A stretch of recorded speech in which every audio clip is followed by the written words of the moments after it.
Mangekyo Sharingan de Sarada, polémique sur le dessinateur Ikemoto et Boruto, vrai shinobi. Et quoi qu'il en soit, ce chapitre est juste excellent.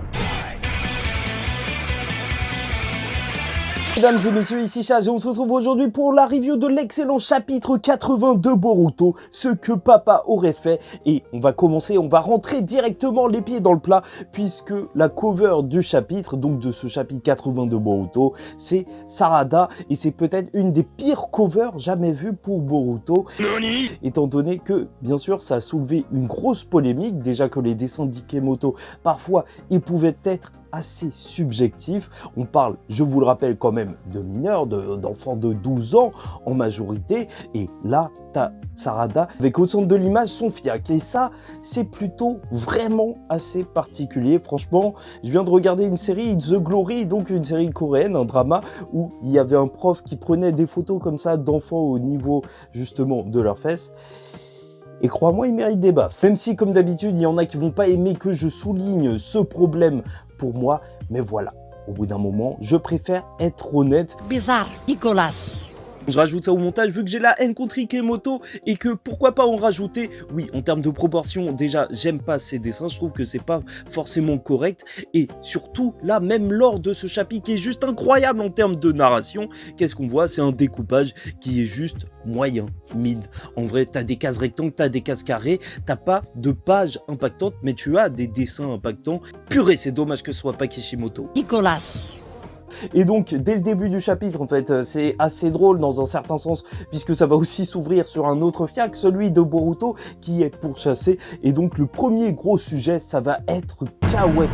Étant donné que Kawaki, bien sûr, a échangé de place avec Boruto, mais surtout, on le voit dériver de plus en plus, possiblement, peut-être perdre la confiance d'Eida, puisque directement Shikamaru va demander des informations à Eida si Naruto est réellement mort, et elle va lui confirmer tout ça parce que Kawaki la tient par le col, et ça, littéralement, tu vois que c'est quand même assez violent. Et je vais pas vous mentir, j'espère que Kishimoto ne va pas écrire encore une fois une femme qui se fait tabasser, une femme qui se fait violenter, et qui est amoureuse quand même un petit peu à la Sakura. Ouais, c'est nul. Qui allait se faire tuer par Sasuke et qui était quand même amoureuse, ce serait bien quand même qu'elle se rebelle là, Eida, surtout que elle a pas l'air d'être un enfant de cœur. Encore une fois, une relation très toxique. Kishimoto ne répète pas les mêmes erreurs. Et donc, bien évidemment, t'as tout le monde qui se met à la poursuite de Boruto, avec Mitsuki qui va directement partir vers lui pour le tuer, étant donné que son meilleur ami c'est Kawaki et il a tué l'Hokage, donc voilà, il lui en veut énormément. Et en plus de ça, c'est un Ototsuki. Voilà, c'est sûr et certain, c'est terminé. Heureusement qu'il y a Sarada qui garde son contrôle. Mais on va parler de ça par la suite. Dans tous les cas, Kawaki le dira. Il attendra que la menace Code et Boruto soient éliminés pour libérer Naruto, qui se trouve dans l'autre dimension où on peut voir les cubes et les bâtons que justement Ishiki utilisait pour combattre. Voilà, ils sont posés là, donc ça se trouve que sans faire exprès, au lieu de sortir un bâton, il va sortir une Hinata, il va faire « Oh purée !» il va la ramener. Et ce qui marque encore plus possiblement la fission entre Eida et Kawaki, c'est que tout du long de ce chapitre, à chaque fois qu'elle va voir Kawaki parler, tu vas voir ces trois petits points. Tu vois vraiment qu'elle pense à ce qu'est en train de faire Kawaki, bien entendu, et elle va même partir avec Daimon en s'envolant. Ouais, ça fait toujours aussi bizarre de voir les personnages de Naruto voler, je vais pas te mentir. Mais en même temps, c'est peut-être aussi l'inflation. C'est vrai que tout est cher. Attendez, mais c'est n'importe quoi, non, elle vole dans les airs, elle vole pas des oranges. Et parlons donc du gros sujet de cette vidéo, Sarada et Sasuke dans une relation juste magnifique, et bien sûr, la possible évolution des pouvoirs de Sarada. Puisque c'est juste génial, t'as Sasuke qui arrive vers Sarada, et elle est en train de pleurer, elle entend dire « Oui, Mitsuki, il va le tuer, il va tuer Boruto !» Et son père, il fait « Ouais, bah, moi aussi, j'ai bien envie. » Tu vois, là, à ce moment-là, c'est très gênant. Franchement, c'est vraiment très gênant pour Sarada. Quelle humiliation. Nous sommes humiliés. Heureusement, elle va recevoir un appel de Sumire qui aura réussi à garder son calme et réussi à réfléchir à la situation. Et elle se dit que ce qui a affecté tout le monde est sûrement le coup d'Eida, vu que elle et donc Sarada ne sont pas affectés. Et vu que ce sont les amis d'Eida, alors voilà, ça y est, maintenant le mystère est clos. Bien sûr, Sarada, elle a perdu sa figure héroïque qui était Naruto, le Hokage, et même elle voit la vie de Boruto, la personne qu'elle apprécie ou peut-être même qu'elle aime donc s'effondrer de plus en plus depuis bien longtemps, depuis qu'il se fait donc posséder par Momoshiki et elle est impuissante. C'est pour te dire à quel point elle doit se sentir mal à ce moment précis. Et donc là, voir cet événement en plus, ce changement où tu as l'impression que Boruto est seul contre le monde, elle se rend compte à quel point la vie de Boruto est en train de sombrer et cet énorme choc émotionnel va lui faire éveiller son Mangekyo Sharingan. Sasuke qui au départ se disait qu'il s'en foutait de cet étranger de Boruto et que pour lui celui qui comptait c'était Kawaki. Ça n'a absolument aucun sens, c'est juste génial de voir des discussions comme ça. Bien sûr, en voyant sa fille, alors là, il va se questionner. Même pas en réalité. Il ne va pas se questionner, c'est que t'as mal lu le chapitre. Non, pas du tout. Il va directement l'écouter. Pourquoi? Car elle est en train de pleurer. Elle lui demande de sauver Boruto. Et sans avoir besoin d'explication, il voit le Mangekyo Sharingan et il le sait. Un énorme stress, un énorme choc émotionnel est à l'origine du Mangekyo Sharingan, et pas forcément la mort. Et c'est pour ça que ça explique qu'elle l'est éveillée. Il lui, personnellement, connaît bien évidemment bien la signification de ce qu'est l'éveil d'un Mangekyo Sharingan.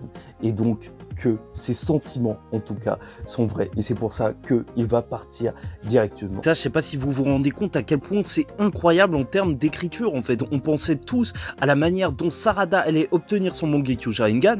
Donc, on se disait que c'était une fin en soi, alors que pas du tout. Le Mangekyo Sharingan n'aura été qu'un moyen pour atteindre une autre fin. Convaincre Sasuke, en termes d'écriture, c'est beaucoup plus intéressant. Et c'est pour ça que parfois il faut laisser les auteurs écrire et pas les mecs qui font des théories. Et c'est encore plus fort l'éveil de Sarada au Mangekyo Sharingan quand tu te rends compte que Boruto a sacrifié son œil pour protéger Sarada et Sarada aura éveillé les siens par affection pour Boruto. Non, franchement c'est magnifique. Mais on peut s'arrêter bien entendu sur le Mangekyo Sharingan de Sarada.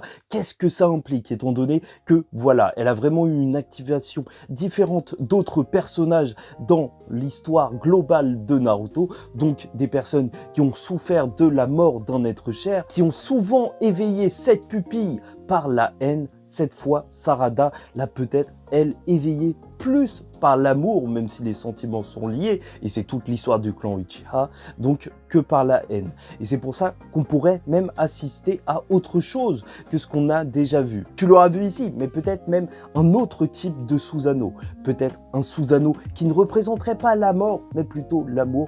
Une sorte de Susanoo angélique. De toute manière, vu qu'elle veut devenir Hokage, elle pourrait même laver justement la réputation du clan Uchiha en ayant cette invocation bien différente de ses prédécesseurs. Si elle a un Mangekyo Sharingan spécial, ça pourrait être intéressant parce que bien sûr, on en a vu et revu des Mangekyo Sharingan lors de Naruto et surtout, ça pourrait aussi répondre à une grande question, c'est comment va-t-elle faire pour ne pas devenir aveugle? Parce que plus elle utilise justement cette pupille et forcément que ça va venir à l'avenir puisque il va y avoir Code qui va attaquer et sûrement d'autres grands combats dans le futur où elle aura besoin de sa puissance maximale. Il faudra trouver un moyen pour elle de ne pas perdre la vue et donc déjà, peut-être que c'est possiblement parce qu'elle aurait un Mangekyo Sharingan spécial. Il y a aussi la possibilité que juste Sakura, vu que c'est quand même sa fille, bah elle aurait un jutsu de soin assez puissant pour réussir à contrer cet effet du Mangekyo Sharingan, ou bien évidemment, tout le monde y pense encore et encore, le fait que Sasuke donne ses yeux à sa fille. Mais je vais pas te mentir, j'ai toujours trouvé ça assez bizarre, vu qu'il y avait Danzo qui collectionnait les Sharingan, sait-on jamais, peut-être qu'il en a laissé un sous un tiroir, tu sais, tu lèves le meuble et tu fais « Oh purée !» et après tu te le mets comme ça, ou même Orochimaru, lui, il crée des clones de Shin et compagnie, donc dans d'autres histoires de Boruto, au final, bah, il pourrait quand même voler ces yeux-là, non? Plutôt que voler les yeux du papa. Les gens pensent directement à ça. Franchement, vous êtes mauvais, les gars. Vous êtes vraiment mauvais. D'ailleurs, n'hésitez pas à liker ou disliker, vu que vous êtes mauvais, cette vidéo. Commentez, donnez votre avis sur tout ça et vous abonnez si vous n'êtes pas encore abonné. Alors qu'on parle chaque mois de Boruto et purée, l'attente va être longue. Pas d'inquiétude, vous recevrez la petite notif de la review lorsque le moment sera venu. Et donc parlons du sauvetage de Sasuke qui va donc se diriger en direction de Boruto. Boruto qui était attaqué par la formation Ino Shikasho, donc de la future génération. Et là, t'as Shikadai quand même qui en veut énormément à Boruto. Et c'est déchirant parce que c'est quand même son meilleur pote, il traînait tout le temps avec lui. Et là, Shikadai veut juste tuer Boruto. Il lui dit des trucs en mode « Ouais, je croyais qu'on était amis, Boruto !» Ah, franchement, ça doit être dur pour Boruto, hein. Il a absolument rien fait du tout, et ça lui arrive. Et en plus, t'as Momoshiki qui est juste derrière lui, qui fait « Ouais, ça y est, je pense qu'on devrait les tuer. Vas-y, laisse-moi 2 secondes, là. 2 secondes, et après, je les bute. » Ah non, c'est un délire. Et dors, Boruto, dors. Non, dodo. Heureusement, Sasuke est là pour sauver la mise. Il va diriger Boruto en dehors du village et donc de ses assaillants, ou plutôt les personnes qui sont venues le chercher. Il est en train de lui parler sur le chemin et ils iront même se poser sur des cailloux pour parler. Parce que bien sûr, c'est une demande de sa fille, mais en plus, Sasuke voit les incohérences. Il voit que Boruto porte quand même le bandeau que Sasuke avait donné à Kawaki dans sa tête. Donc ouais, ça devient chelou quand même. En plus, Momoshiki est dans le corps de Boruto alors que normalement, il devrait être dans le corps de Kawaki. Vraiment, c'est assez particulier. Et ce qu'il décide de faire, même si ça va à l'encontre de sa mémoire, et même ça va à l'encontre de son instinct, il y a quelque chose même qui le retient, comme quoi en fait ce jutsu, il ne pourra pas être défait juste en rappelant aux personnes le passé. Non, pas du tout en fait, même si tu leur rappelles, alors il y a un truc qui va les bloquer. C'est vrai que ça peut poser des questions à l'avenir, tu vois, au bout d'un moment quand ils vont dire « Allez, Kawaki, fais le Rasengan là, ta technique que tu kiffes trop !» Ah, ça va être gênant, hein. Il va faire, ouais, j'ai oublié. J'ai oublié, je sais plus. Est-ce qu'il y avait vraiment besoin de ça? On parle quand même du village qui n'a pas été capable de reconnaître que Naruto était le fils du 4e Hokage et il y avait que 2 blonds dans le village, les gars. Ou le scénario le plus drôle, ce serait que Amado parle directement à Kawaki et vu qu'il pense que c'est Boruto qui a le Kama et compagnie et qui était avec Ishiki, il lui dit le code de désactivation de Kawaki qui est en réalité juste devant lui et que en fait la série elle se termine comme ça et ça fait que Kawaki tombe par terre.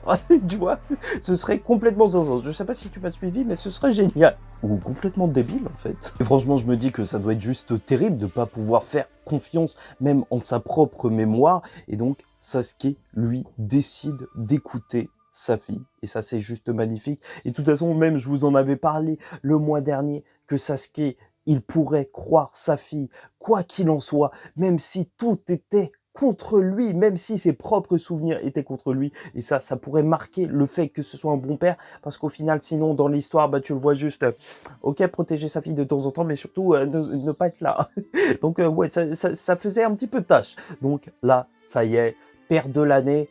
Est-ce que ça rattrape tout? Je ne sais pas, mais excellent. Et ça, d'abord, ça choquera, bien entendu, Momoshiki qui se dit « Ah ouais, il est zinzin, le mec. Il est prêt à écouter sa fille. » Et peut-être qu'il va avoir de plus en plus de reconnaissance envers les humains, reconnaître leur force, peut-être pas physique, mais leur force d'esprit. Vu que, en plus, Momoshiki pensait que c'était le moment parfait pour lui pour récupérer le corps de Boruto. Vu que même si on tue Eida, alors ça n'annulera pas le jutsu, mais Boruto reste déterminé. Et ça, c'est vrai que c'est complètement fou. On va donc avoir Eida qui va arriver et s'excuser. Ça, c'est quand même assez choquant. Franchement, je m'attendais pas à un jour voir Eida s'excuser envers quelqu'un. Et elle va être choquée de voir que Boruto n'est pas désespéré. Mais en réalité, il est juste en train de penser que c'est ce que Kawaki ressentait depuis le début. Et que maintenant, il peut bien plus le comprendre. Et même au final que si Kawaki avait la haine, c'était que Boruto essayait de le comprendre alors que ce qu'il vivait était juste horrible et était juste impossible à comprendre depuis le début. En fait, c'est littéralement ce qui s'est passé dans Naruto à la vallée de la fin où Naruto disait ouais, mon grand-père c'est un petit peu comme si c'était Jiraiya, Hiruka Sensei c'est un petit peu comme si c'était mon père d'ailleurs où il est passé Hiruka, mais voilà. Et que Sasuke lui disait tu peux pas me comprendre. Là, Boruto est littéralement à sa place. Là, j'espère que Kawaki va pas dire « Ouais, tu peux pas me comprendre. » Là, c'est terminé, Kawaki, là, calme. Et Eida dira à Boruto que quoi qu'il en soit, Kawaki le considère comme un frère.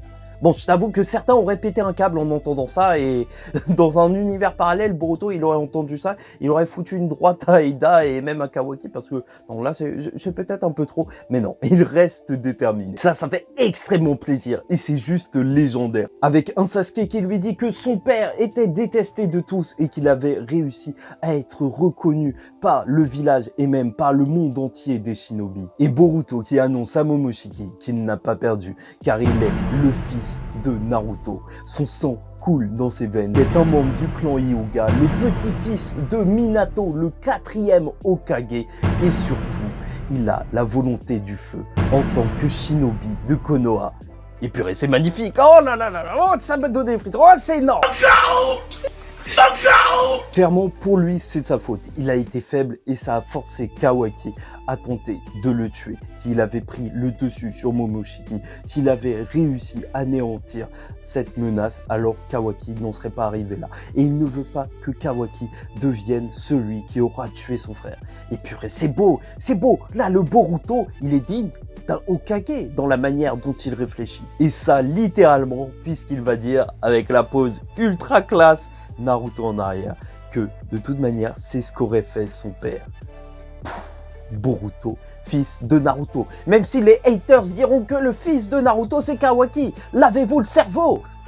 Ou non, peut-être qu'ils ont déjà eu le cerveau lavé. Hein.